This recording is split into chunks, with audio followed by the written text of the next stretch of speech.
nous passerions à la prochaine présentation qui est celle de Sherazade.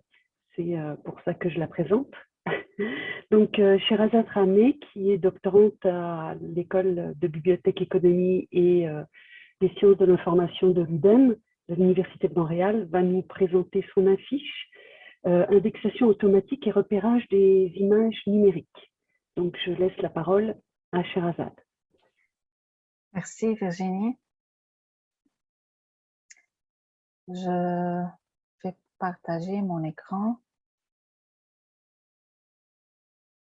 Alors, c'est là. Bonjour, en tant que présentatrice, je vais vous présenter mon projet de recherche en doctorat qui est en cours de développement. Mon sujet, c'est l'indexation automatique et le repérage des images numériques. My subject research in my PhD, it's the automatic indexing and search for digital images. So I will present in French and sometimes in English, and you can ask me questions in English and French.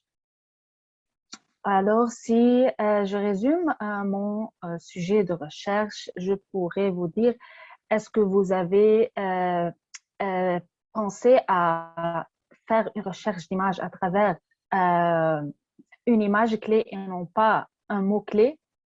Alors, cette nouvelle méthode de recherche, c'est attestée à travers des professionnels de l'image au cours de ma recherche. Pour vous donner une situation actuelle, alors on a une augmentation très rapide du nombre des images numériques dans les centres d'archives et sur le web. Actuellement, les professionnels des images effectuent une indexation manuelle et cette indexation est coûteuse en temps et en argent. Par rapport au repérage d'images, on a une faible correspondance entre la requête menée par les chercheurs d'images et les descripteurs avec lesquels les images ont été indexées. Alors, on trouve que nous avons besoin d'automatiser le processus de l'indexation des images, et cela à travers des systèmes informatiques qui pourront offrir de nouvelles méthodes de repérage ou de recherche d'images. Mais la question qui se pose ici, est-ce que cette indexation automatique à travers ces systèmes pourra résoudre le problème de l'indexation manuelle pratiquée avec la majorité des professionnels de l'image?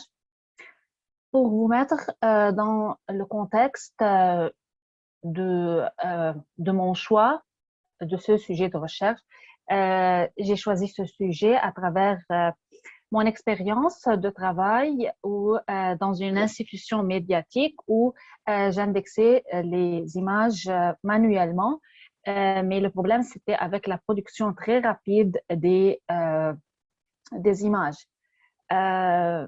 J'ai touché ainsi le besoin d'avoir des systèmes automatiques pour gérer cette production rapide. Raeli, dans son étude en 2016, dit, je peux faire un peu du zoom pour... Alors là, Raeli, en 2016, dans son étude, dit qu'il y a un besoin très grand chez les bibliothèques, les archives et les musées d'avoir de nouvelles outils pour organiser et gérer leurs collections leurs collections numériques, leurs collections de multimédia numériques. Dans ma recherche, je vise à faire évaluer ou à évaluer l'efficacité des systèmes automatiques. On peut les nommer ou leur nom plus spécifique, ce sont des systèmes d'indexation et de repérage d'images par le contenu de l'image. C'est quoi le contenu? C'est le contenu physique de l'image.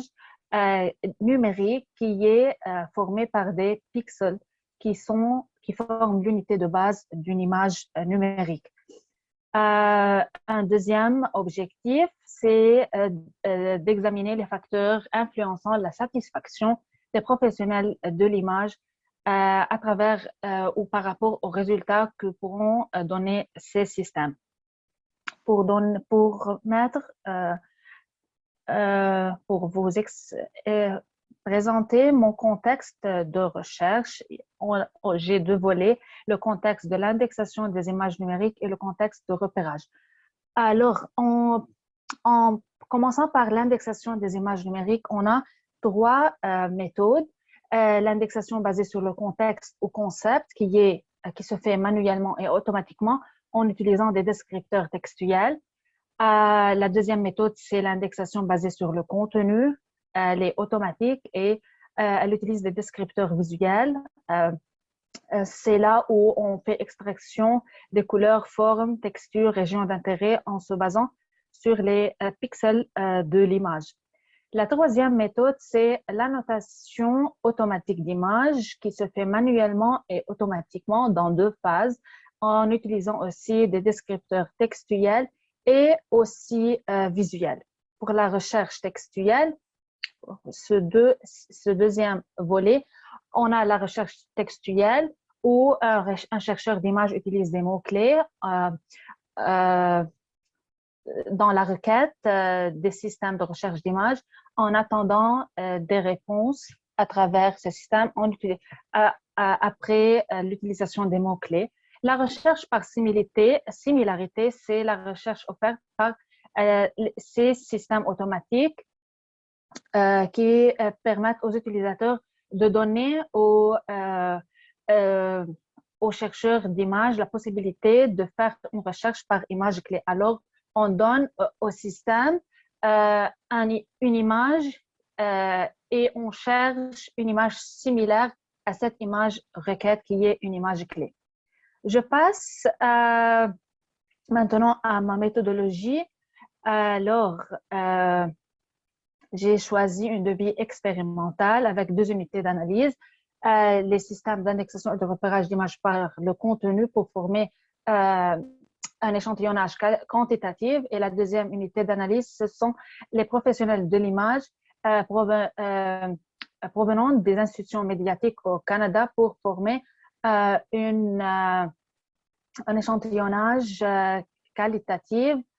Alors, je vais collecter les systèmes d'indexation et de repérage d'images à travers un échantillonnage stratifié en mettant des systèmes en groupe à travers leur similarité de fonctionnalité. Et les professionnels de l'image à travers l'échantillonnage en boule de neige d'une personne à l'autre, je vais faire connaissance de ces professionnels. Alors, l'expérience se fait, ces professionnels de l'image qui pourront être de 15 à 20 participants vont se mettre devant un système d'indexation et de recherche d'images par le contenu. Ils pourront tester 1 à 5 systèmes maximum. Ils vont utiliser des images clés et ils vont, durant cette expérience, je vais collecter les mesures de rappel et de précision et aussi je vais demander des professionnels de nous donner un retour de pertinence. Après cette expérience, les professionnels de l'image, je vais faire des entrevues semi-dirigées avec ces professionnels pour savoir leur point de vue, s'ils sont satisfaits ou non. Je termine par dire que ce projet de recherche qui traite le domaine des images numériques, le traitement des images numériques est traité par deux axes de recherche, les informaticiens et les professionnels de l'image. Les informaticiens font beaucoup de développement dans le domaine automatique de traitement d'images et les professionnels d'images font développement dans l'indexation manuelle. Alors, je cherche à avoir un point de rencontre entre ces deux domaine de recherche pour bénéficier des développements offerts par les informaticiens et les adopter dans nos méthodes et pratiques d'indexation dans nos milieux de travail. Merci. Merci, Sherazade, pour cette présentation. On va ouvrir ou laisser la parole à ceux qui voudraient poser éventuellement des questions. Et s'il y en a dans le chat, ou je vois que M. Dansereau aurait une question, je vous laisse la poser. Oui, merci. Je vais essayer d'être clair avec ma question, mais je pense que ça implique beaucoup de variables. Est-ce que vous avez rencontré dans votre recherche des éléments, des sortes de dangers face à la prédominance ontologique quelconque ou l'uniformisation des données qui pourraient marginaliser certains groupes à travers cette association-là, intelligence artificielle, vocabulaire contrôlé, etc. Comment ça se traduit à travers l'indexation, par exemple, des images? Vous pouvez expliquer en plus marginaliser qui? Est-ce que des groupes, des professionnels de l'image, qui va toucher cette marginalisation? Ben, en fait, juste par les processus d'indexation, que ce soit manuel ou automatique, il y a toujours un aspect justement de renforcer certaines idéologies en nommant, le pouvoir de nommer soit des gens, des circonstances, etc. Donc, comment ces notions-là se traduisent à travers l'indexation automatique, que ce soit visuelle ou textuelle. Surtout aux États-Unis, en ce moment, il y a beaucoup de projets de redescription des archives et en utilisant justement des termes, de la terminologie plus appropriée selon des perspectives de communautés marginalisées, par exemple. Donc, comment ça pourrait se traduire au niveau, à travers, j'imagine, il y a une conception intelligence artificielle, il y a beaucoup d'études par rapport à ça, justement, qui comparent des visages, des images qui marginalisent davantage des personnes noires, des personnes racisées, en association avec certaines prédominances blanches dans les conceptions, les vocabulaires utilisés. Merci pour cette question. En fait, jusqu'à ce moment, j'ai pas eu de lecture sur ces défis par rapport à indexer des photos et non pas indexer d'autres photos. Si je peux dire qu'un défi se trouve, c'est que les professionnels d'image qui ont une pratique d'indexation manuelle maintenant, est-ce qu'ils sont ouverts à avoir une nouvelle méthode d'indexation automatique? C'est un enjeu par rapport à eux. Est-ce que ces systèmes vont nous remplacer? C'est un des enjeux. Et un des enjeux, c'est aussi que les utilisateurs ont l'habitude de faire une recherche avec du texte. Alors, il y a des contraintes au niveau de la réflexion et des habitudes et des pratiques. Ce sont des contraintes et des préjugés. Alors, nous, on fait des recherches textuelles et c'est notre méthode. Alors, la nouvelle méthode, elle n'est pas valable. Elle n'est pas efficace, plus précisément. C'est un défi d'offrir aux professionnels d'image et chercheurs une nouvelle méthode par rapport à la reconnaissance des visages, si blanc ou noir. Je pense que ça entre avec les politiques des institutions, si elle est inclusive et non inclusive. Et c'est en relation avec les méthodes de l'intelligence artificielle dans tous les domaines. J'espère que j'ai répondu. Absolument, merci. Merci.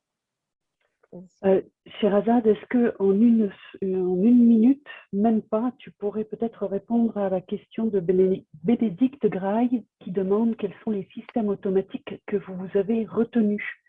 Certains utilisent l'apprentissage automatique supervisé et les réseaux de neurones.